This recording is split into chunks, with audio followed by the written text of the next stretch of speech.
গত 5 জুলাই থেকে বৃষ্টি অব্যাহত রয়েছে এবং আজকেও বিভিন্ন অঞ্চলে বৃষ্টি হচ্ছে। ঢাকায় গত 27 ঘন্টায় অর্থাৎ গতকাল সকাল থেকে আজকের 9টা পর্যন্ত 110 মিলিমিটার বৃষ্টিপাত রেকর্ড করা হয়েছে এবং এই বৃষ্টিপাতের ফলে ঢাকা মহানগরের কোথাও কোথাও অস্থায়ী জলাবদ্ধতা তৈরি হয়েছে এবং আমরা আগামী 24 ঘন্টার জন্য বিশেষ করে মৌসুমী বায়ু সক্রিয় থাকার কারণে রংপুর, রাজশাহী, ময়মনসিংহ, ঢাকা, চট্টগ্রাম ও সিলেট বিভাগের কোথাও কোথাও ভারী থেকে অতি ভারী বর্ষণ হতে পারে।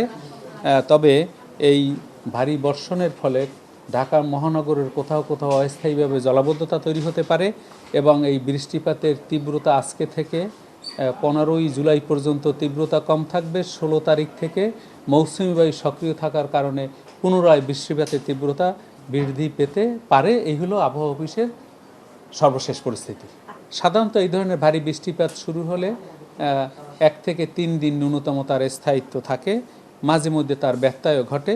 সাধারণত এই বৃষ্টিপাতের হাইয়েস্ট বৃষ্টিপাত এলাকা যখন বৃষ্টিপাত প্রবণ এরিয়া আমরা যখন উল্লেখ করি, সাধারণত সেই সব স্পেল 1 থেকে 3 দিন স্থায়িত্ব লাভ করে। এই মৌসুমে ঢাকায় গত 27 ঘন্টায় সবচেয়ে বেশি বৃষ্টিপাত রেকর্ড করা হয়েছে। এবারও অনেক জায়গায় ভারী থেকে অতি ভারী বৃষ্টিপাত রেকর্ড করা হয়েছে। শুধু এই জুলাই মাসেই নয়, বাংলাদেশের জুলাই মাসে অতীতের বহু রেকর্ড রয়েছে যেখানে বৃষ্টিপাত বিশেষ সন্দ্বীপে কিন্তু 590 মিলিমিটার এবং আরেকটি জায়গায় 511 মিলিমিটারের অতীত রেকর্ডও রয়েছে। সুতরাং এইবারই যে সবচেয়ে বেশি বৃষ্টিপাত হয়েছে বাংলাদেশে তা নয়, এই রকম বৃষ্টিপাত বাংলাদেশে জুলাই মাসের আগের অনেক আমাদের রেকর্ড রয়েছে।